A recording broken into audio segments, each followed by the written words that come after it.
चतुश्लोकी श्रीमद् भागवत महापुराण की व्याख्या का वर्णन है। भगवान ने पृथ्वी सृष्टि कैसे बनाई है, जिसका क्रम उल्लेख वर्णन करते हैं कि पृथ्वी, जल, वायु, आकाश और अग्नि, इन 5 तत्वों से परमात्मा ने ये पुतला बनाया है। और इस पुतले के अंदर परमात्मा ने परम तत्व डाला, लेकिन ये उठकर के खड़ा नहीं हुआ। जैसे ही परमात्मा ने परम तत्व निकाला और आत्मा तत्व डाला है, उठकर के ये खड़ा हो गया। चारों ओर देखने की इच्छा हुई, इसके 4 मुख हो गए। सबसे पहले इन्होंने ब्रह्म को जाना, इसलिए इनका नाम होता है ब्रह्मा। फिर इनसे भगवान ने सृष्टि बढ़ाने के लिए कहा, तो इनकी सृष्टि प्रारंभ होती है। लेकिन यहाँ कथा में द्वितीय स्कंद पूर्ण होता है, तृतीय स्कंद यहाँ से प्रारंभ हो जाता है। सुखदेव बाबा वर्णन करते हैं कि राजा एक बार की बात है, भगवान जाति वर्ण या उम्र को देख करके नहीं मिलता है। राजा भगवान कैसे मिलता है? बोले प्रेम से भगवान मिलता है। विदुर जी महाराज के वहां नहीं है, माता शबरी के वहां मेरे प्रभु पधारे हैं, प्रेम के वशीभूत होकर पधारे थे। जैसे ही विदुर जी महाराज का नाम लिया, परीक्षित जी ने प्रश्न किया, गुरु जी विदुर बाबा तो हमारे बाबा हैं, भगवान ने उनको कैसे दर्शन दिए हैं, कैसे प्रभु का पदार्पण हुआ है, सो कथा आप हमको श्रवण करवाइए। बोले एक बार की बात कहें, जब कौरव और पांडवों का युद्ध प्रारंभ नहीं हुआ, उससे पूर्व मेरे गोविंद पांडवों की ओर से शांति दूत बनकर के पधारे हैं। अब जब शांति दूत बनकर के मेरे प्रभु पधारे, हस्तिनापुर को बड़ी सुंदर सजाया गया है। और इधर विदुर जी महाराज धृतराष्ट्र महाराज को समझा रहे हैं कि महाराज नियम से देखा जाए तो ये राज्य पूरा किसका है? पांडु महाराज का। आप तो अंधे हो, अंधे को राज्य करने का कोई अधिकार नहीं। पांडु महाराज का ये राज्य है। वो रहे नहीं, उनके पुत्र छोटे थे, तो ये राज्य आपको सौंपा गया। लेकिन पुत्र मोह में आप इस राज्य को अपना बनाना चाहते हैं। अरे आप इस राज्य के 2 भाग कर दीजिए, आधा राज्य अपने पुत्रों को दे दीजिए और आधा राज्य पांडु महाराज के पुत्रों को दे दीजिए।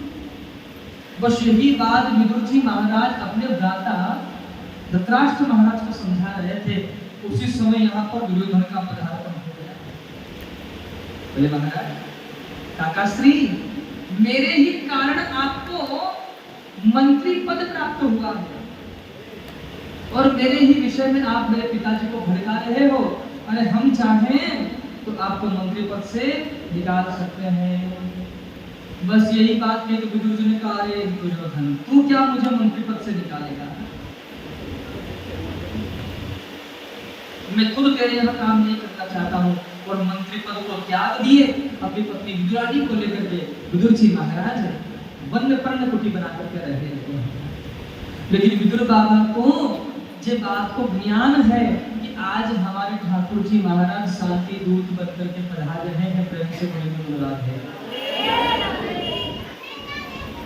जैसे ही मेरे गोविंद का रथ आया, हजारों नर नारी हस्तिनापुर वासी आज मेरे प्रभु के दर्शन कर रहे हैं और ये देखने के लिए आए हैं कि आज निर्णय किसकी ओर जाएगा। भगवान श्री गोविंद पधारे हैं, पता नहीं किसकी पक्ष में फैसला होगा। हजारों नर नारी आए, बहुत बड़ा मंच बना हुआ है और जैसे कृष्ण का रथ रुका है, सभी हस्तिनापुर वासी देख रहे हैं। और मेरे प्रभु रथ से नीचे उतरे और जैसे मंच पर जाकर खड़े हुए हैं कन्हैया, तो मेरे गोविंद नजर घुमा करके देख रहे हैं कि सब कोई दिखाई दे रहा है, लेकिन मेरा परम लाडला भक्त विदुर कहाँ है? विदुर जी महाराज को देखकर तो विदुर बाबा कहाँ थे? पूरे सबसे पीछे ही पीछे खड़े थे। सबसे पीछे पीछे विदुर बाबा खड़े थे। ध्यान दीजिएगा, मंदिर में जाओ, बिहारी जी मंदिर में, और आगे पहुंच जाओगे तो इतना धक्का मुक्की होता है ना, भगवान को प्रणाम भी नहीं कर पाओगे। और जैसे ही गेट से अंदर प्रवेश किए हो और वहीं खड़े रह गए तो जितनी बार पर्दा लगेगा, जितनी बार खुलेगा, उतनी बार बिहारी जी का दीदार हो जाएगा। तो आके बिहारी लाल की उतनी बार उसका दीदार होगा। वहां ना कोई हटाने का झंझट, ना हटने का झंझट, कुछ। विदुर बाबा में पीछे पीछे खड़े हैं, कन्हैया ठीक से तो दिख रहा है। जैसे ही भक्त और भगवान के नेत्र मिले हैं महाराज, तो नेत्र सजल हो गए हैं। गोविंद दुर्योधन से बोले हैं, सुयोधन एक बात बताओ, ये पांडव तुम्हारे क्या लगते हैं रिश्ते में? ये पांडव क्या लगते हैं? भाई हैं, चाचा ताऊ के भाई हैं। बोले चाचा ताऊ के, अगर ये आपके भाई हैं तो आधे राज्य के अधिकारी तो हैं। दुर्योधन ने कहा हाँ आधे राज्य के अधिकारी है। बोले आधे राज्य के अधिकारी है तो आधा राज्य क्यों नहीं दे देते हो इनको? जैसे ही ये बात कही तो दुर्योधन कहता है कि गोविंद, बिना युद्ध के तो सुई की नोक के बराबर भी संपत्ति हम इनको नहीं देंगे। बस जैसे ही ये बात कही है तो कन्हैया कहते हैं कि दुर्योधन बात बात में कहते हो कि युद्ध करेंगे, युद्ध की परिभाषा जानते हो? कितनी माताओं का सुहाग उजड़ जाता है युद्ध से, कितने जनधन की हानि होती है, कितने बच्चे अनाथ हो जाते हैं, कितनी बहनों की कलाइयां सुनी हो जाती है, कितनी माताओं की कोख उजड़ जाती है। तुम बात बात पे कहते हो कि युद्ध करेंगे। जैसे ही ये बात कही है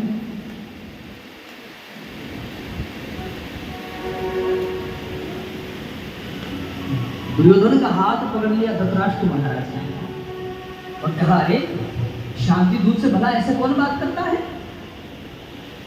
दुर्योधन कहते हैं, कृष्ण बचपन से थोड़ा उदंड रहा हूं ना, इसलिए गलती हो गई, मुझे क्षमा करना गोविंद। लेकिन कृष्ण ये राजनीति की बातें बाद में करेंगे। मेरी माता ने आपके लिए 56 प्रकार के व्यंजन की व्यवस्था की है, चलो भोजन कर लीजिए। और यहाँ पर आपके लिए दुशासन का महल खाली करवाया है, आप वहीं पर जाकर के आराम करें। कन्हैया ने कह दिया, भैया दुर्योधन बात तो आप ठीक कह रहे हो, लेकिन भोजन दो ही स्थिति में होता है, एक तो अभाव में और दूसरा स्वभाव में। अभाव का मतलब हमें भूख लगी है तो आपका दरवाजा खटखटा कर कह देंगे कि हमको भूख लगी, भोजन करा दीजिए। और स्वभाव वो आपका है, महाराज जी हमारे यहाँ भी भोजन करना चाहिए। हमने कहा जब बिल्कुल भूख नहीं है तो बोले चाय पी लीजिए, चाय तो ऊपर करती है ना, थोड़ा सा नाश्ता कर लीजिएगा। ये आपका प्रेम है, तो उस प्रेम का ध्यान रखते हुए हम आपके बार आते हैं। लेकिन कन्हैया ने कहा जाए, ना तो तेरा प्रेम है दुर्योधन और ना ही मुझे भूख नहीं है और मेरे आज भोजन का निमंत्रण है। बोले कहाँ? बोले विदुर जी महाराज के घर पे। विदुर जी महाराज पीछे खड़े थे, सुन रहे थे। बोले हमने कब इसको निमंत्रण दे दिया जी? अरे कूट कुटिया बना करके वन में रह रहे हैं, जिससे खुद भोजन की व्यवस्था नहीं है और अगला कह रहा है कि हम तो भोजन करने जा रहे हैं। दुर्योधन ने पूछा, द्वारिका से तो आप सीधे यहीं पर आए हो, तो फिर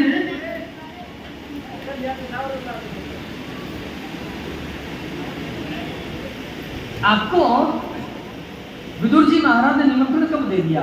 तो भगवान श्री कृष्ण कहते हैं कि भैया जब हम द्वारिका में थे तो विदुर जी महाराज ने हमको पत्र लिख करके भेजा है और कहा कि गोविंद जब आप प्रथम बार हमारे यहाँ पधारो तो आपका निमंत्रण, हमारे यहाँ भोजन की व्यवस्था रहेगी। विदुर जी महाराज सोच रहे हैं कि हमने सोचा था कि छोटा था तो झूठ बोलता था कन्हैया, हम विचार कर रहे हैं कि बड़ा हो गया तो सुधर गया होगा, लेकिन अब भी नहीं सुधरा है, साफ झूठ बोल रहा है। विदुर जी महाराज यहाँ से भागे हैं और सीधे पहुंचे हैं कहाँ? जहाँ विदुरानी है। राजे बोले देवी जल्दी से चोखा लगाओ, घर में भोजन की व्यवस्था करो, स्नान कर लीजिए। किंतु बोले कन्हैया ने आने की कही है, बस वो आता ही होगा। मैं जा रहा हूँ, हसनापुर का बाजार खुल जाता तो मेवा मिष्ठान लेकर के आऊंगा। इधर विदुर जी महाराज पधारे हैं और इधर मेरे ठाकुर जी महाराज रथ में विराजमान होकर के सीधे पधार गए हैं। विदुर रानी स्नान ही कर रही थी, दरवाजा खटखटा दिया, काकी वो काकी, बोले कौन? बोले मैं हूँ कन्हैया। नाम सुना कन्हैया का तो दरवाजा ही खोल दिया, आओ गोविंद पधारो। बैठने के लिए स्थान दिया है माता ने, एक चौकी ली, उसको कोने में रख दी, लाला आप यहाँ पर बैठ जाओ। जैसे ठाकुर जी उस चौकी पर बैठ रहे हैं तो वहां से चौकी हटा के दूसरे कोने में रख दी, लाला ये कोना ठीक नहीं है, आप यहाँ पर बैठ जाओ। जैसे गोविंद वहां बैठने गए तो चौकी वहां से हटाकर तीसरे कोने में रख दी। कन्हैया ने कहा, काकी एक ही बार में हमको बता दो आपकी कुटिया की कितनी प्रदक्षिणा करनी पड़े, कितनी परिक्रमा करनी पड़ेगी, यहाँ से वहां हमको घुमाओ नहीं, एक ही बार बता दो। विदुर रानी ने वो चौकी लेकर के कुटिया के ठीक बीचों बीच रखी, लेकिन वो भी उल्टी रख दी। भाव वशीभूत मेरे गोविंद उस चौकी पर बैठ गए हैं। प्रेम से बोलेंगे बोलो राधे। पेट पर हाथ रख करके कन्हैया ने कहा, काकी बड़ी तेज भूख लगी है, जो कछु वो सुन ले आओ। विदुर रानी ने कहा, लाला अभी आपके काका से आते ही होंगे बाजार से मिष्ठान लेकर के, बोले बड़ी तेज भूख लगी है। विदुर रानी ने कहा, फल रखे हैं फल ले आओ, बोले जो कछु है सो ले आओ। माता विदुर रानी फल लेकर के आई है, फल को छीले और गिर्री को नीचे गिरा रही है और ठाकुर जी के स्वरूप को देख करके छिलकों का भोग लगा रही है। 20 छिलके विदुर रानी ने ठाकुर जी को ग्रहण करवा दिए, नीचे 20 गिर्रियां पड़ी है। विदुर बाबा आए, आके के कहा, देवी ये लो मेवा मिष्ठान। कन्हैया आता ही होगा, मैं द्वार पर खड़ा हूँ, उसका स्वागत करूंगा। विदुर रानी ने कहा, आता नहीं होगा, वो आ गए हैं और आपकी प्रतीक्षा कर रहे हैं बाहर। जैसे विदुर बाबा ने अंदर जाकर के देखा तो क्या देखते हैं कि कन्हैया के मुख में छिलका है, आधा छिलका तो मुख के अंदर और आधा छिलका बाहर लटक रहा है। और जैसे नीचे देखे तो 20 गिर्रियां पड़ी हुई है, तो बाबा समझ गए कि हो ना हो ये सब छिलके मेरे ठाकुर जी के पेट में चले गए। विदुर रानी को डांट लगाए हैं। विदुर बाबा ने अपने हाथों से मेवा मिष्ठान का जब गोविंद को भोग लगाया है, एक गिलास मेरे गोविंद ग्रहण किए हैं और दूसरा गिलास जैसे ही मेरे गोविंद ने ग्रहण करने ही लगे, विदुर बाबा का हाथ पकड़ लिया, काकाश्री जो स्वाद उन छिलकों में था वो स्वाद आपके मेवा मिष्ठान में नहीं। आप भगवान के सर्वों कई प्रकार के व्यंजन अर्पण कर दीजिए और आपके हृदय में भाव नहीं है तो उसका कोई लाभ नहीं है। भाव का भूखा हूँ मैं, भाव ही बस सार है, भाव से मुझको भजे तो भव से मेरा पार है। भाव बिन सोनी पुकारे मैं कभी सुनता नहीं,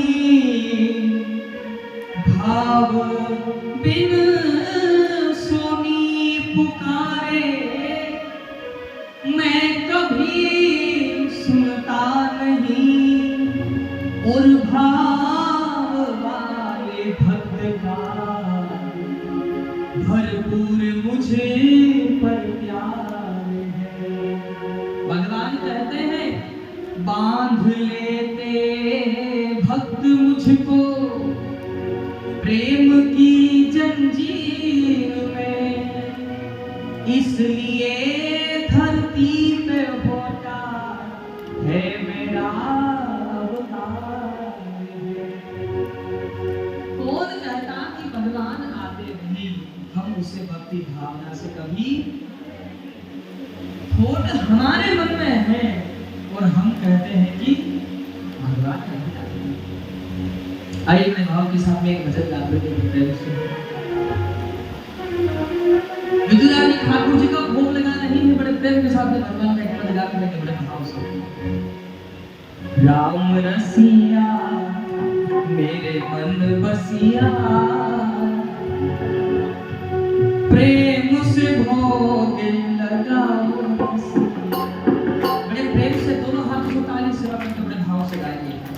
आप ये ना सोचे कि माता विदुरानी भगवान को भोग लगा रही है, ये जीव रूपी विदुरानी स्वयं भगवान को भोग लगा। बड़े प्रेम से गाएंगे, राम रसिया मेरे मन बसिया, राम रसिया मेरे।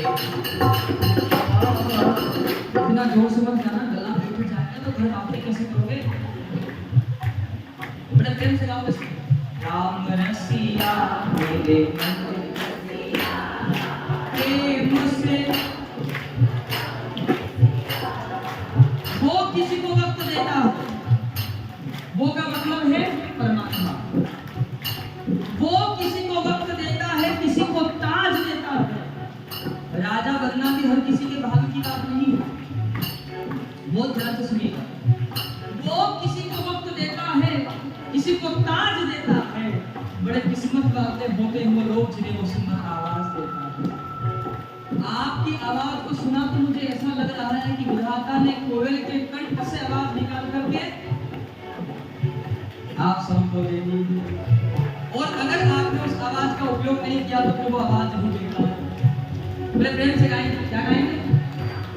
ओ राम रसिया मेरे मन बसिया, राम रसिया मेरे मन बसिया, प्रेम से धोख लगाओ रसिया, ओ लाला प्रेम से धोख लगाओ रसिया, राम रसिया मेरे मन बसिया, राम रसिया मेरे मन बसिया, प्रेम से धोख लगाओ रसिया, ओ लाला प्रेम से धोख लगाओ रसिया।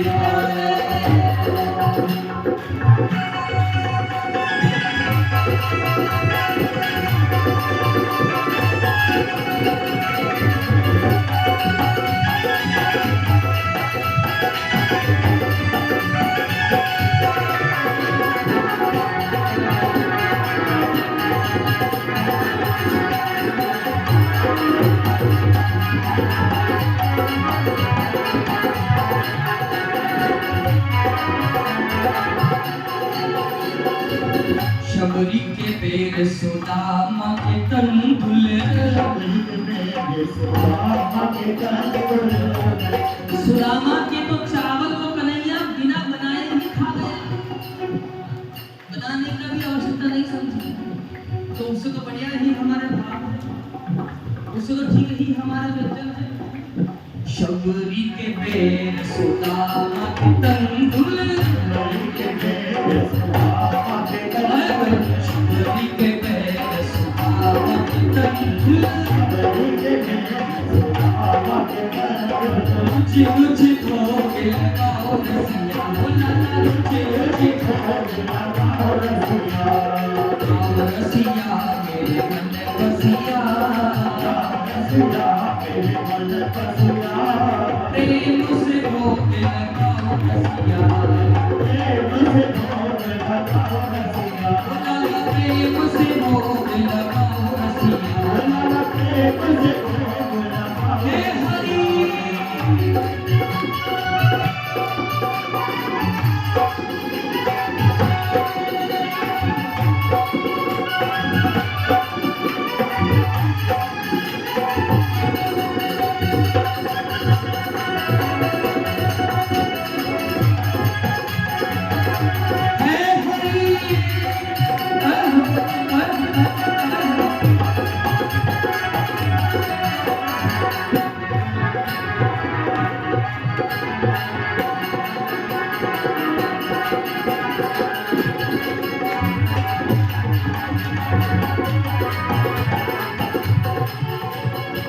दुर्योधन के मेवा त्यागी, दुर्योधन की मेवा त्यागी, दुर्योधन की मेवा त्यागी, दुर्योधन की मेवा त्यागी, साग विदुर घर खाओ रसिया, लाला साग विदुर घर खाओ रसिया, साग विदुर घर खाओ रसिया, ओ लाला साग विदुर घर खाओ रसिया, रसिया मेरे मन बसिया, राम रसिया मेरे मन बसिया, राम रसिया मेरे मन बसिया, राम रसिया मेरे मन बसिया, प्रेम से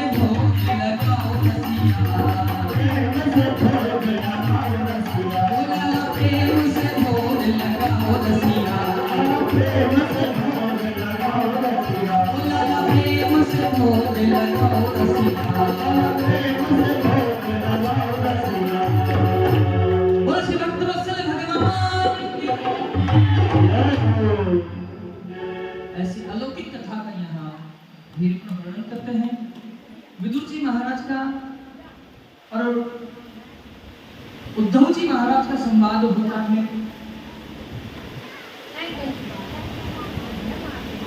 माँ गंगा के किनारे ब्रजभूमि में पूछा विदुर जी महाराज ने उद्धव से, उद्धव तुम तो कृष्ण के सखा थे, मैं कृष्ण को रोज याद करता हूँ, लेकिन क्या कभी कृष्ण ने मुझे याद किया? उद्धव बाबा की आंखों में आंसू भर आए। उद्धव तुरंत बोले कि विदुर जी, जब भगवान श्री कृष्ण ने अंतिम उपदेश दिया था ना, तब उन्होंने आपको याद किया था। बोले क्या बोले थे प्रभु? बोल रहे थे कि आज मेरा लाडला भक्त होता ना विदुर, तुम्हें जो कह रहा हूं वो भी सुन लेता। विदुर जी महाराज के नेत्रों में जल भर आया। एक भक्त भगवान को रोज याद करता है, इसमें कोई बड़ी बात नहीं है, क्योंकि वो भगवान है और हम भक्त हैं। लेकिन कभी ऐसा दिन आ जाए कि वो भगवान अपने भक्त को याद कर लेता है, तो वो भक्त निहाल हो जाता है। देव से बड़ी विदुर जी महाराज के नेत्रों में जल भर आया। बोले भगवान ने क्या कहा था, मुझे सुनाओ। विदुर जी बोले तो उन्होंने कहा भगवान ने ये अनुमति मैत्रेय मुनि को प्रदान की है। हरिद्वार में माँ गंगा के किनारे रहते हैं मैत्रेय मुनि, उनके पास पदार्पण हुआ है विदुर जी महाराज का, और पूछा कि कृष्ण ने क्या उपदेश दिया। मैत्रेय मुनि ने भगवान के द्वारा जो कथन शब्द है वो बोलना प्रारंभ किया है। तो प्रश्न किया है कि प्रभु भगवान ने सृष्टि कैसे बनाई है? एक साथ बनाई है कि एक एक करके बनाई है?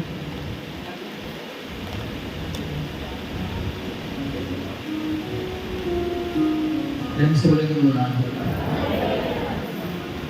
पूछ रहा था बराती आए कि नहीं? बराती तैयार है, दूल्हा सज रहे हैं।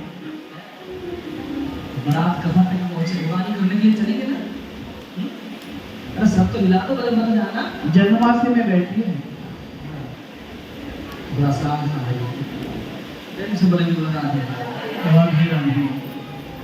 आधे आधे नहीं, पूरे पूरे बोले ना, बोले राधे राधे। विदुर जी महाराज ने प्रश्न किया भगवान ने सृष्टि कैसे बनाई है? तो वर्णन करते हैं भगवान नारायण हुए हैं, परब्रह्म से नारायण, नारायण से ब्रह्मा हुए हैं। वो ब्रह्मा के द्वारा सृष्टि जब प्रारंभ हुई है तो 10 पुत्र हुए हैं। मानसिक सृष्टि में नारद, सनकादिक ऋषि इत्यादि पुत्र होते हैं, और इनके 10 पुत्र होते हैं ब्रह्मा के। उनमें एक पुत्र है जिनका नाम है कर्दम जी महाराज। कर्दम महाराज की 13 पत्नियां, कश्यप जी महाराज का जन्म हुआ। कश्यप जी महाराज की 13 पत्नियां हैं। उन 13 पत्नियों में 2 पत्नियां मुख्य हैं जिनका नाम है, एक का नाम है दीति और एक का नाम है अदिति। एक दिन की बात है कि माता दीति ने संध्या काल के समय कश्यप जी महाराज से सहवास की कामना की है। कश्यप जी महाराज ने बहुत मना किया, लेकिन माता नहीं मानी। ध्यान दीजिएगा, संध्या काल के समय विद्यार्थी हो तो कभी पढ़ना नहीं चाहिए। संध्या काल के समय विद्यार्थी को कभी पढ़ना नहीं चाहिए। अगर संध्या काल के समय अगर विद्यार्थी पढ़ता है तो उसका ज्ञान लुप्त हो जाएगा, बुद्धि विवेक समाप्त हो जाएगा। संध्या काल के समय में कभी भोजन नहीं करना चाहिए। संध्या काल के समय अगर आप भोजन करते हो तो आप रोगी हो जाओगे। संध्या काल के समय कभी सोना नहीं चाहिए। अगर संध्या काल के समय आप सोते हो तो आपकी अल्प आयु हो जाएगी।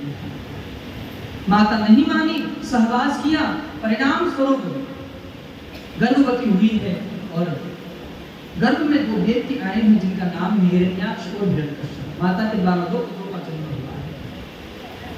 पृथ्वी को गेंद की तरह उछालता हुआ ये हिरण्याक्ष समुद्र में ले जाकर के छुपा दिया। ब्रह्मा बाबा ने भगवान नारायण से प्रार्थना की, प्रभु आपने कहा सृष्टि बढ़ाओ, लेकिन बढ़ाऊं कहाँ, पृथ्वी तो है ही नहीं, पृथ्वी कहाँ, बल्कि ये देख के ले जा रसा में छुपा करके आ गया। तो भगवान ने वराह अवतार रूप धारण किया है। बोल श्री वराह भगवान की जय। वराह भगवान पधारे हैं समुद्र के अंदर, अपने दंतावली पर पृथ्वी को धारण किए हैं और प्रभु बाहर जल को लेकर, जल से बाहर पृथ्वी को लेकर के पधारे हैं और हिरण्याक्ष के साथ युद्ध हुआ। भगवान वराह प्रभु ने हिरण्याक्ष का वध किया है। इसका छोटा भाई जिसका नाम है हिरण्यकश्यप, जिसकी कथा आप सप्तम स्कंद में आगे श्रवण करेंगे। पृथ्वी की स्थापना की है। वराह भगवान जल से बाहर आए तो प्रभु ने अपने शरीर को हिलाया है। जैसे गाय के ऊपर आप पानी डालोगे तो गाय अपने शरीर को कंपायमान करती है, हिलाती है, जिससे जल नीचे गिर जाता है। जैसे प्रभु ने अपने शरीर को ऐसा हिलाया तो उनके गिरे रोम पृथ्वी पर गिर गए थे, वो सभी कुशा नाम की घास पर परिणित हो गए। कुशा तो जानते ना, सबसे पवित्र माना जाता है कुशा। और सूर्य ग्रहण चंद्र ग्रहण जब होता है तो व्यक्ति उसकी अंगूठी बना करके धारण करते हैं, यज्ञ इत्यादि भी करते हैं, उसमें भी सर्वप्रथम कुशा का स्थान रहता है, सबसे पवित्र माने जाते हैं। अब यहाँ से आगे माता अदिति के द्वारा देवताओं का जन्म हुआ है, ऐसी कथा का वर्णन है। ब्रह्मा जी महाराज के एक पुत्र और हुए हैं जिनका नाम है कर्दम जी महाराज। कर्दम जी महाराज ने 10,000 वर्ष तक तपस्या की है। भगवान से क्या प्रार्थना की कि प्रभु, बस उनके मन में एक ही इच्छा थी कि भगवान उनको दर्शन देंगे, पूछेंगे क्या चाहिए तो बोलेंगे कि उनको ज्यादा कुछ नहीं चाहिए, ब्याह करना है बस। और ब्याह करने की टाइम कितने वर्ष तक तपस्या किए हैं? 10,000 वर्ष तक तपस्या किए हैं। ये वो समय था तो ब्याह करने के लिए भी तपस्या करनी पड़ती। और आपका बच्चा पढ़ने के लिए जाता है, चाहे डिग्री लेकर आए ना आए, पत्नी साथ ले आता है। ये भी तो कमाएंगे जिंदगी भर, कुछ ना कुछ तो कर ही लेंगे। इतना तो कमा ही लूंगा, ब्याह कब करूंगा, बूढ़ा हो जाऊंगा। पढ़ने के लिए बच्चों को भेजा कि जाओ अच्छे से पढ़ के आना बेटा, पढ़ाया तो ठीक है, जब वो ब्याह करके आए ये भारत की स्थिति है। और यहाँ भी वर्णन कर रहा प्रमाण है श्रीमद् भागवत महापुराण। 10,000 वर्ष तक तपस्या की। क्या सोच करके ब्याह हो जाएगा तो भोजन बनाने वाले आराम से बनाएंगे, हम बैठे बैठे केवल भजन करेंगे। भगवान ने दर्शन दिए, भगवान ने कहा बताओ महाराज कहाँ चाहिए। अच्छा एक बात तो और बढ़िया है, पुत्र अपनी माता से तो कह सकता है कि मैया दिन भर सुबह से शाम तक रसोई में लगी रहती हो, और बढ़िया से दुल्हन आ जाए तो आपका हाथ बटाएंगे, आप भोजन बनाओगे तो बर्तन साफ कर देंगे, झाड़ू पोछा कर देंगे। तो क्या कहना चाहते दुल्हन कब आएगी? जब उस बेटे का ब्याह करवाओगे। तो उसने घुमा फिरा के तो मैया से तो कह दिया कि हमारा ब्याह करवाओ, लेकिन कभी पिताजी से कह सकता है? कह सकता है जब पिताजी हमारा ब्याह करवा दो, कैसे समझ में नहीं आ रहा, कभी बोला है ऐसे? भगवान ने दर्शन दिए, बोले बताओ महाराज कहाँ चाहिए, कहाँ बात है? वो सोच रहे हैं, कर्दम महाराज नीचा नीचा स्वर करे, बोले प्रभु मांगना तो बहुत कुछ था, लेकिन कैसे कहें आपसे, जोड़े से आप माता जी से कह देता अकेले आओ, क्या बोलूं? भगवान ने कहा तो तुम्हारा ब्याह करवा दे। कर्दम जी महाराज मन में तो खुश हो रहे कि इसीलिए तो बुलाया है, कब काम क्या था तुम बोल रहे, और सर हिला दिया, नहीं ब्याह नहीं करना, जिनका हो गया उनसे पूछो। बड़े आनंद ही आनंद है, प्रेम से भले ब्याह होता है तो पहले होती है चंद्रमुखी,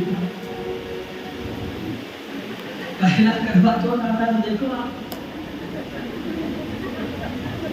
विवाह के उपरांत पहला करवा चौथ में चंद्रमुखी होती है।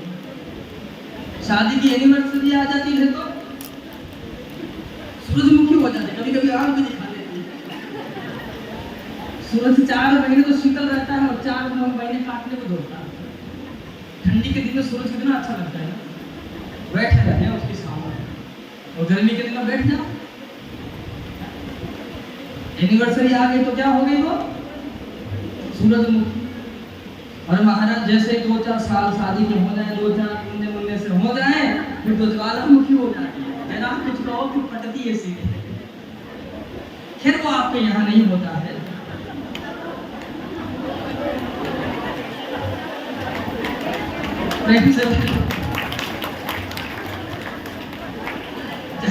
कोई बात कहो तो बहुत को कहीं जाएगा।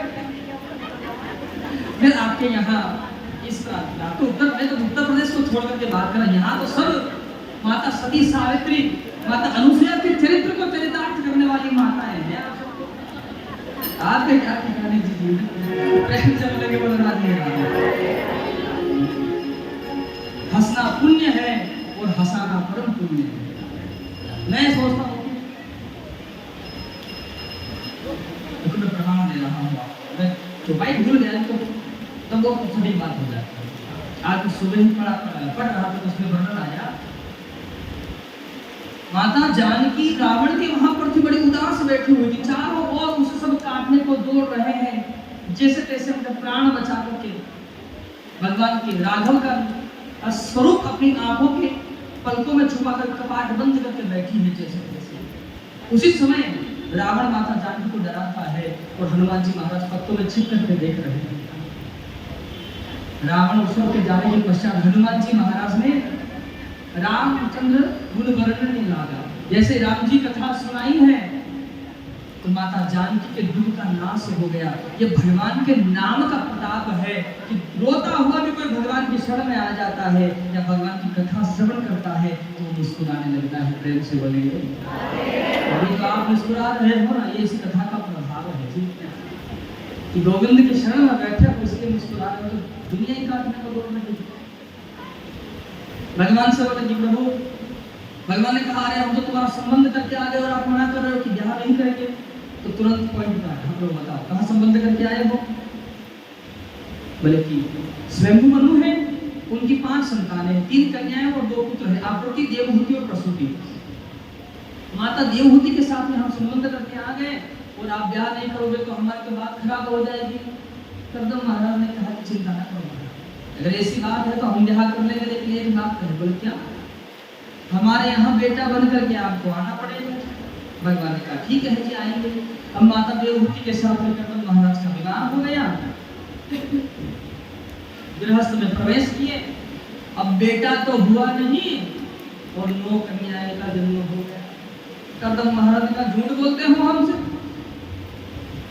फिर भगवान का ध्यान करके गृहस्थ में प्रवेश किए तो भगवान का एक अवतार होता है। बोल श्री कपिल भगवान की।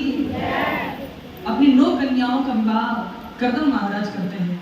पहली एक कन्या है जिसका नाम है कला, जिनका विवाह मरीचि ऋषि के साथ करते हैं। दूसरी कन्या है जिसका नाम है माता अनुसुईया, जिनका विवाह अत्रि ऋषि के साथ होता है। और उसी माता अनुसुईया ने अपने पातिव्रत धर्म के प्रभाव से ब्रह्मा, विष्णु और महेश को अपना पुत्र बना दिया था। ऐसा प्रभाव है माता भगवती, पातिव्रत धर्म का ऐसा प्रभाव है माता का। और वही माता अनुसुईया ने माता जानकी को वस्त्र प्रदान किए थे कि जब रावण के बाहर रही तो उन्हीं वस्त्र को पहन कर माता जी ने पातिव्रत धर्म का उपदेश माता जानकी को किसने दिया? तो वर्णन करते हैं कि जब राघव, लक्ष्मण और माता जानकी पधारे हैं अत्रि ऋषि के आश्रम पर, तो राम और लखन तो अत्रि ऋषि से उपदेश सुन रहे हैं, लेकिन पातिव्रत धर्म का उपदेश माता अनुसुईया ने माता जानकी को दिया। ऐसा उल्लेख है माता जानकी का, अनुसुईया का ऐसा अद्भुत चरित्र है। एक कन्या है जिसका नाम है अरुंधति, जिनका विवाह वशिष्ठ जी के साथ में हुआ है। एक कन्या का विवाह भृगु ऋषि के साथ हुआ है। इस प्रकार अपनी 2 कन्याओं का विवाह है। करदम ऋषि ने भगवान को प्रणाम किया, वन में जाकर के तपस्या करने लगे। यहाँ से आगे वर्णन करते हैं। एक दिन की बात है, कपिल भगवान की माता ने कपिल भगवान को आसन पर विराजमान किया। 9 बहनें सामने बैठी है और माता ने प्रश्न किया कपिल भगवान से, बेटा बहुत ध्यान से सुनिएगा प्रश्न, जिस प्रकार मैं समझ जाऊं ऐसे मुझे समझाना है। पहली बात तो यह है कि मनुष्य दुखी क्यों है, और दूसरा प्रश्न, बंधन किसका है। तो कपिल भगवान कहते हैं माता, बंधन जो है ना वो शरीर का बंधन है। ये शरीर किसी का मित्र है, किसी का भाई है, किसी का सखा है, किसी का पिता है, किसी का पुत्र है, किसी का पति है, किसी की पत्नी है। जितने संबंध हैं इस शरीर के संबंध है, आत्मा का किसी से कोई संबंध नहीं। आत्मा का अगर किसी से संबंध होता तो आत्मा इस शरीर को छोड़कर ही नहीं जाती। जिस प्रकार आप स्नान करने के पश्चात नए वस्त्र को धारण करते हो और नए वस्त्र को पहन करके प्रसन्न हो जाते हो, उसी प्रकार आत्मा भी पुराने शरीर को त्याग करके नए शरीर को धारण करने में प्रसन्न हो जाती है। जिस प्रकार आपको पुराने वस्त्र को त्यागने में दुख नहीं होता है, उसी प्रकार आत्मा को भी पुराने शरीर को त्यागने में लेश मात्र भी दुख नहीं होता। बंधन किसका है? शरीर का बंधन है। और पहला प्रश्न था क्या? मनुष्य दुखी क्यों है? कबीर भगवान कहते माता, मनुष्य अपने दुख से दुखी नहीं है। किससे दुखी है? तो ऐसा क्यों पाला है वो उससे? औरों के सुख को देखकर दुखी वर्ग क्यों होने है? वही कौन कह गया है? छोड़ दो मेरे, औरों के सुख को देखकर हम दुखी हो जाते हैं। ध्यान दीजिएगा, बरसात हो रही है, आपने क्या देखा? पानी बह रहा है, आपने एक बाल्टी उठाई अपने छत पे रख दी। पानी को बचाना चाहिए था, छत पे रखी आपने बाल्टी, बरसात हो रही, कल आपके पड़ोसी ने देखा, अच्छा बाल्टी रखकर तो पानी बचा रहा है ये तो। उसने क्या किया? बड़ा सा ड्राम लेकर के आया, छत पे ला करके रख दिया। अब घंटों बरसात हुई, मौसम साफ हो गया, आपने छत पर जाकर के देखा तो आपकी बाल्टी भरी हुई थी। पड़ोसी ने देखा तो उसका बड़ा सा ड्राम पूरा भर गया। अब आप सोचोगे भगवान ने मेरी छत पर पानी कम बरसाया, इसकी छत पर ज्यादा गिराया, क्या भगवान ने बेईमानी करी? अरे आपका पात्र छोटा था, भर गया, बहने लगा। उसका पात्र बड़ा था, सो भरता ही गया है। हम जितना कर रहे हैं, हमको जो मिल रहा है, हो सकता हम इतने ही योग्यता के कार्य कर रहे हैं, हम इतना ही कर पाए हैं भगवान के प्रति, इसलिए हम ऐसा ही पा रहे हैं। और आगे जाके और कुछ मिलता, खोट हमारे अंदर है, भगवान को दोष दिए जाते हैं। एक कवि ने बड़ी सुंदर बात लिखी है, रचाया सृष्टि को जिस प्रभु ने, वही वो सृष्टि चला रहे हैं। और जो बीज अब तक बोए हैं हमने, उन्हीं का फल हम अब पा रहे हैं। पहले किए थे वो तो अब भोग रहे हैं, अब करेंगे तो पता नहीं कब होंगे। इसलिए अच्छा चले, सच्चे रहे। तुलसी दादा ने एक दिन विचार किया मन में कि दुनिया में सुखी लोग कितने हैं, उनकी लिस्ट बनाई जाए। हाथ में कलम पेन ले लिए, कागज पेन लिए, और सबसे पहले चंद सारा गाँव है, दिक्कत या चिपका दो, देखना है देख। अपने गांव में आए, चलो। और जैसे अपने गांव में आए, पूछा भैया आप सबसे, भैया आप सुखी हो? अच्छा सुखी हो? दो चार तो हिला देते, हाँ सुखी है, पैसा तो है नहीं, पैसा है तो शरीर में पीड़ा है। आकर के पूछा तो गाँव वालों ने कहा हम तो सब दुखी हैं, शहर में जो रह रहे हैं वो पैसे वाले सब सुखी। तो तुलसी बाबा लिख रहे हैं, दीन कहे धनवान सुखी। अब शहर में जो रहते हैं उनसे जाकर के पूछा, हाँ भैया आप सुखी हो? ऐसे वाले का हम कहाँ सुखी है, सुखी तो राजा है, वो जैसा कहता वैसा करना पड़ता है। तुलसी बाबा फिर लिख रहे हैं, धनवान कहे सुख राजा को भाई। अब राजा से जाके पूछा आप सुखी हो? राजा ने कहा हम कहाँ सुखी हैं, सुखी तो महाराज है, वो जैसा कहते करना पड़ता है। फिर तुलसी बाबा लिख रहे हैं, महाराज कहे राजा कहे महाराज सुखी। अब महाराज से जाकर के पूछा आप सुखी हो? तो महाराज ने कहा हमारा तो क्या है महाराज, अभी सत्ता है अभी गिर जाएगी, सुखी तो इंद्र है, कुछ नहीं होना। तुलसी बाबा लिख रहे हैं, राजा कहे महाराज सुखी, महाराज कहे। बात पृथ्वी पर चल रही थी, बात हवा में उड़ा दी। महाराज कहे सुख इंद्र को भारी। अच्छा, इंद्र को सुख है? छोटा सा आप हवन करते हो तो पहला झटका उसकी कुर्सी को लगता है, तो सोचता है ऐसा ना कुर्सी चली जाए। इंद्र से पूछा आप सुखी हो? इंद्र ने कहा नहीं। इंद्र कहे चतुरानन सुखी। ब्रह्मा जी सुखी है, मैं सुखी नहीं। अब ब्रह्मा से जाकर के पूछा आप सुखी हो? चतुरानन कहे सुख विष्णु को भारी। ब्रह्मा जी ने कहा कि नारायण को सुख है, हमको काय का सुख। मैन्युफैक्चरिंग करने का ही प्रोग्राम हमारा, तो लालच वाला तो जो लक्ष्मी तो उन्हीं के चरण दबा रही है। भगवान नारायण से जाकर के पूछा प्रभु आप सुखी हो? अच्छा भगवान सुखी है? अच्छा आप ही बता दो, सुखी है भगवान सुखी है? ऐसा है कुछ तो बोल रहे हो, अरे गलत ही बोल दो, सही मैं कर दूंगा, और सही बोल दो तो तारीफ कर दूंगा। भगवान सुखी है? अच्छा भगवान कैसा सुखी को बता देता हूँ। जिंदगी में बड़ी परेशानी आ गई, पंडित जी के पास गए, पंडित जी तो बड़ी समस्या चल रही, बताओ क्या करें। पंडित जी ने पत्रा खोल के देखा, अरे भैया मंदिर जाते कभी नहीं गए आज तक। बोले बस परेशानी यही। बोले शनिवार मंगलवार हनुमान जी को मंदिर जाया करो, हनुमान जी को बूंदी का भोग लगाया करो। वो शनि बहुत परेशान कर रहा है, शनि बेचारा अकेला, और दुनिया में लोग कितने, किस किस को लगे बेचारा, किस किस को लगे भाई, वो अकेला आदमी सबका भारी होता। बोले शनि बहुत परेशान। बोले क्या करो? बोले हनुमान जी को भोग लगाओ। बोले कैसे? बोले बस ले जाओ प्रसाद। अब वो भैया आने, अगले दिन आना था मंगलवार, मंदिर को प्रसाद लेकर के आया और हनुमान जी के सामने, बोले हनुमान जी प्रसाद खा लो। सामने रखा, हाथ जोड़े, हनुमान जी प्रसाद खा लो, आप प्रसाद खाओगे तभी मेरा शनि उतरेगा, नहीं तो उतरेगा नहीं। पंडित जी ने कहा है कि भगवान को भोग लगाओ, और जैसे भगवान प्रसाद ग्रहण करेंगे हनुमान जी तो शनि उतर जाएगा, प्रभु प्रसाद खा लीजिए। लेकिन हनुमान जी ने एक भी दाना न उठाया। इसने सोचा ऐसे नहीं मानेगा, अरे हम तो शनि से परेशान हुए जा रहे हैं, तुमको अपनी नहीं पड़ी है। इसने गले में हाथ डाला, गोंद का प्रसाद निकाला, हनुमान जी के मुंह पे लगाकर ऐसा दिया, आते नहीं हो हैं? खाओ,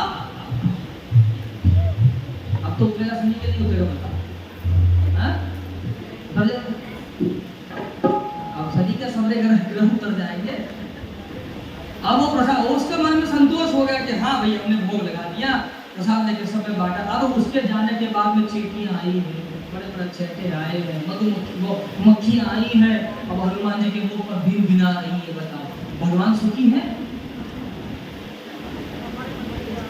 सुखी है भगवान?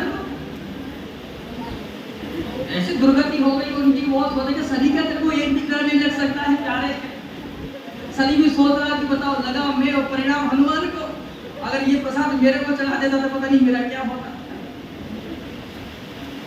भगवान को सुख है? ईमानदारी से बताओ। भगवान नारायण कहते हैं महाराज सुखी तो मैं भी नहीं हूं, ये सब भक्त सुखी है, ये जैसा चाहे वैसा मुझे करवा सकते हैं। तो तुलसीदास विचार करे, हरि भजन बिना सब जीव दुखारे। अगर जीवन में सुखी होना है तो भगवान के नाम का आश्रय है। उलझ मन दिल बहारों में, बहारों का भरोसा क्या, सहारे छूट जाते हैं, सहारों का भरोसा क्या, तू संभल नाम का लेकर किनारों से किनारा कर। बहुत सावधान होकर सुनिएगा। तू संभल नाम का लेकर किनारों से किनारा कर। क्यों? किनारे टूट जाते हैं, किनारों का भरोसा क्या। नाव में बैठ जाओ, भगवान के नाम की नाव है, और जो नाव को चलाने वाला जो डंडा होता है वो भगवान के नाम का, प्रेम का सहारा लेकर के उसमें खड़े हो जाओ। किनारे पर खड़े रहोगे तो किनारे भी कभी कभी पानी के बहाव से डूब कर बह जाते हैं। किनारों का भी कोई भरोसा नहीं करना है। भगवान के नाम का आश्रय ले ले, आज जीवन में जीवन से सुखी हो जाएगा। ब्रह्म नारद जी महाराज ने भगवान श्री नारायण से पूछा, प्रभु आप कहाँ रहते हो? जैसे ही ये बात कही तो भगवान नारद जी ने कहा भगवान नारायण से कि प्रभु आप कहाँ रहते हो? तो भगवान कहते हैं नारायण। ना हम वसामि वैकुंठे योगिनाम हृदयेन च। भगवान नारायण ने कह दिया, ना हम वैकुंठ में रहते हैं, ना योगियों के हृदय में रहते हैं। नारद जी ने कहा, तो बढ़िया से दो स्थान में आप रहते हो वो बता दो। अगर किसी को ईमेल करना हो, जीमेल करना हो, व्हाट्सएप कॉलिंग मैसेज करना हो, किसी को पत्र व्यवहार करना हो, किसी को फोन करना हो, तो आपको कहेंगे बोले हम वैकुंठ में नहीं रहते हैं, योगियों के हृदय में नहीं रहते हैं। नारद जी ने कहा, तो कहाँ रहते हो? योगिनाम हृदयेन च। भगवान नारायण कहते हैं कि नारद मद भक्ता यत्र गायन्ति तत्र पृष्ठामि नारद। कि जहाँ मेरा भक्त मुझे याद करता है मैं वही वास करता हूँ। और जब जीव को सुखी होना है तो भगवान के नाम का आश्रय ले ले, मनुष्य आज सुखी हो जाए। ऐसी यहाँ अग्रिम कथा का निरूपण है। चतुर्थ स्कंद, तृतीय स्कंद यहाँ पर पूर्ण होता है। कपिल भगवान ने सांख्य शास्त्र की रचना की है, ऐसा उल्लेख है कथा में। चतुर्थ स्कंद यहाँ पर प्रारंभ होता है। चतुर्थ स्कंद में माता देवहूति देवी का जो वंश है वो आगे नहीं बढ़ा है। कपिल भगवान विवाह नहीं किए हैं, इसलिए माता का वंश रुक जाता है। माता देवहूति की एक बहन और है जिनका नाम है प्रसूति, जिनका विवाह दक्ष नाम के प्रजापति के साथ हुआ है। स्वयंभु मनु की एक कन्या और है जिनका नाम है आकृति, जिनका विवाह रुचि प्रजापति के साथ हुआ है, जिनके यहाँ पर भगवान का एक अवतार होता है। बोल श्री यज्ञ नारायण भगवान की जय। जो प्रतिवर्ष आप यज्ञ आयोजित करते हो, उसमें आहुति लगाते हो, यही यज्ञ नारायण भगवान का स्वरूप है। अर्ची देवी स्वयं लक्ष्मी बनकर के पधारी, जिनके साथ इनका विवाह हुआ है, इसी कथा का उल्लेख है। एक दिन की बात है, दक्ष महाराज की दो कन्या है, जिसमें एक कन्या है जिसका नाम है सती। इनका विवाह भगवान महादेव के साथ हुआ है। एक दिन की बात है कि भगवान महादेव मय दानवों की सभा में बैठे थे। सभी देवता वहां पर उपस्थित हुए, लेकिन दक्ष महाराज नहीं पधारे। जैसे ही कुछ समय के पश्चात दक्ष महाराज के पधारना हुआ, सबने उठ करके दक्ष महाराज का स्वागत किया, लेकिन भगवान महादेव ने उनको ध्यान नहीं रहा, इसलिए उन्होंने स्वागत नहीं किया। ब्रह्मा बाबा उठे नहीं, क्योंकि उनका पुत्र है, तो पुत्र की पिता की सभा में पुत्र आए तो पिता का दायित्व नहीं बनता है कि उसका सम्मान करें, क्योंकि वो पिता है। लेकिन दक्ष महाराज ने देखा कि मैं आया हूँ, शिव ने मेरा सम्मान नहीं किया। ये जटाजूट ये क्या जाने, बस पर रवाने वाला क्या जाने कि मान क्या होता है, सम्मान क्या होता है। अरे ये भस्म रवाने वाला, मैं अपनी बेटी का विवाह इसके साथ नहीं करना चाहता था, लेकिन पिता की आज्ञा को मैं टाल नहीं पाया, इसलिए अपनी बेटी का विवाह करवाया। बात बात पर मैं शब्द का प्रयोग कर रहे हैं तो भृगु ऋषि बड़े प्रसन्न हो रहे हैं। इस शिव का तो ऐसा ही अपमान होता था। तो नंदीश्वर को बड़ा क्रोध आया। बोले महाराज, भगवान महादेव को आप कह रहे हो कि मैं आया हूँ, मेरा सम्मान नहीं, मेरा सत्कार नहीं, तो जाओ, हम तुम्हें श्राप देते हैं कि तुम्हें बकरे का मुख मिल जाए। ये मैं कर रहा हूँ तो जिंदगी भर मैं नहीं करते रहा। जैसे ही ये बात कही, अब संयोग रहा है कि भृगु मुनि दाढ़ी पर हाथ घुमाकर में पसंद न हो रहे तो उनको भी श्राप दे दिया कि महाराज आपको बकरे की दाढ़ी लग जाए। ऐसी बात हुई और यहाँ पर श्राप आपस में देने लगे। तो भगवान महादेव उस सभा को छोड़कर के वहां से प्रस्थान कर गए। दक्ष महाराज ने क्रोधित होकर ऐलान कर दिया कि आज के बाद जो भी शिव का नाम लेगा वो हमारा सबसे बड़ा शत्रु होगा। बहुत समय तक कोई पूजा पाठ ही नहीं करते हैं, लेकिन कई वर्षों के बाद में दक्ष महाराज ने एक यज्ञ आयोजित किया है जिसमें सब देवताओं को बुलाया, लेकिन भगवान महादेव को नहीं बुलाया। और सब देवताओं को पत्र लिखा, उस पत्र में लिखा है, सब देवताओं से निवेदन है कि जब आप हमारे यहाँ यज्ञ में पधारो तो एक परिक्रमा कैलाश पर्वत की लगा करके जरूर पधारिएगा, क्योंकि दिखाना है ना, हमने सबको बुलाया है पर आपको नहीं बुलाया। ध्यान दीजिएगा, ये धार्मिक अनुष्ठान, भक्ति अनुष्ठान समाज को एक करने के लिए आयोजित किए जाते हैं। सभा में किसी को अपमानित करने या किसी को नीचा दिखाने के लिए ऐसे आयोजन आयोजित नहीं हुआ करते हैं। दक्ष महाराज ने आयोजित किया है, शिव विरोध यज्ञ इसका नाम रहा। सब देवता जा रहे थे तो माता सती ने एक देवता से पूछा, भैया आप कहाँ जा रहे हो? तो देवता ने कहा कि आपकी पिताश्री ने यज्ञ आयोजित किया है, बस उसी यज्ञ में सम्मिलित होने के लिए जा रहे हैं। जाते सीधा माता सती ने भगवान महादेव से कहा, माता सती जान रही है, जितने भैया लोग सुन रहे हैं तो समझिएगा बात को ध्यान से। माता यहाँ बातें कर आराम से, आप आराम से करिए। इस कथा को दोबारा देख लीजिएगा, यूट्यूब पर जाकर रह गया हूँ तो दोबारा सुन लीजिएगा। माता सती जान रही है कि मैं अपने पति से कहा दूंगा कि हमारे पिताजी ने यज्ञ आयोजित किया है, चलो, तो नहीं जाने देंगे, क्या देंगे, अकेली हो जाओ। तो माता ने क्या किया, भगवान महादेव से पूछा, बोले प्रभु, भगवान ने कहा, बोले आपके ससुर जी ने यज्ञ आयोजित किया है, चलो। भगवान महादेव ने कहा, देवी मैं दानवों की पूरी कथा सुना दी कि इस कारण आपके पिता से हमसे भी ईर्ष्या करते हैं और आपसे भी करते हैं। जैसे ही ये बात कही तो महाराज वर्णन कर रहे हैं कि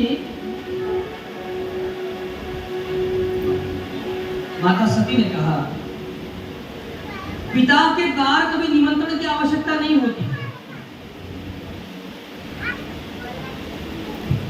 गुरु के द्वार कभी निमंत्रण की आवश्यकता नहीं होती है, गोविंद के द्वार कभी निमंत्रण की आवश्यकता नहीं होती है, भगवान के मंदिर में कभी निमंत्रण